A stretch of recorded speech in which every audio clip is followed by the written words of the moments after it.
ఒక్క మాటలో పవన్ కళ్యాణ్ గురించి చెప్పాలంటే ఏం చెప్తారు? ఆయన చేసే సేవలు గానీ, ఆయన చేసే మాటలు గానీ, ఇచ్చే వాగ్దానాలు గానీ ఏం చెప్తారు? ఒక్క మాటలో పవన్ కళ్యాణ్ అనే ఒక మనిషిని వర్ణించాలంటే ఏం చెప్తారు? అలాంటి మహోన్నత వ్యక్తిని చూడలేమండి. మా జనరేషన్లో అలాంటి మహోన్నత వ్యక్తితో మేము జర్నీ చేయడం చాలా ఆనందదాయకం. మీ అందరికీ తెలిసిన విషయమే. పవన్ కళ్యాణ్ గారు మాట ఇచ్చారంటే మాట మీద నిలబడతారు. ఆ మాట కోసం ఎక్కడి దాకైనా వెళ్తారు. పవన్ కళ్యాణ్ గారు పార్టీ స్థాపించిందే ఫ్యూచర్ భవిష్యత్తు కోసం, భావితరాల భవిష్యత్తు బాగుండటం కోసం. ఆయన ఈరోజు దాకా కష్టపడి ఆయన సినిమాలు తీసి వచ్చిన ప్రతి ఒక్క రూపాయిని కూడా ఈ యొక్క రాష్ట్ర ప్రజల యొక్క సంక్షేమం కోసం ఖర్చు చేస్తూ ఉన్నారు.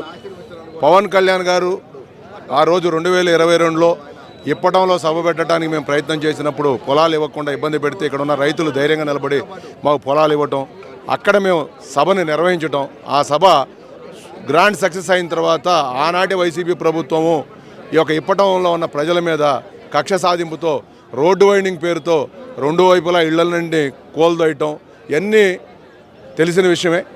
ఆనాటి నుంచి ఇప్పటం గ్రామం కోసం పవన్ కళ్యాణ్ గారు నిలబడే ఉన్నారు.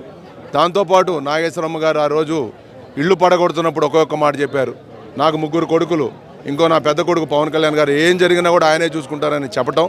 ఆ చెప్పిన తర్వాత ఆయన ఈ గ్రామానికి వచ్చి పడేసిన ఇళ్ళని పర్యవేక్షించడానికి వస్తుంటే ఎన్నో అడ్డంకులు పెట్టి రానియకుండా ఆపడానికి ప్రయత్నం చేసి అయినా కూడా అన్నిటినీ దాటుకొని పవన్ కళ్యాణ్ గారు వచ్చి ఈ గ్రామాన్ని విజిట్ చేసి ఇల్లు నష్టపోయిన ప్రతి ఒక్కళ్ళకు కూడా ఒక ఇంటికి ₹1,00,000 చొప్పున ఆయన ఇవ్వటం జరిగింది. అలానే ఈరోజు వారి యొక్క ఆర్థిక పరిస్థితి బాగాలేకపోవటం, వాళ్ళ పిల్లలు చనిపోయి ఉండటం, దాంతోపాటు వాళ్ళ మనవడు అంగవైకల్యంతో ఉండటం, దాంతో పవన్ కళ్యాణ్ గారు చెలించిపోయి ఆమెను ఇక్కడికి వచ్చి కలిసి వాళ్ళ కుటుంబానికి అండగా నిలబడటానికి ఆయన డిసైడ్ చేసుకొని ఈరోజు వచ్చారు.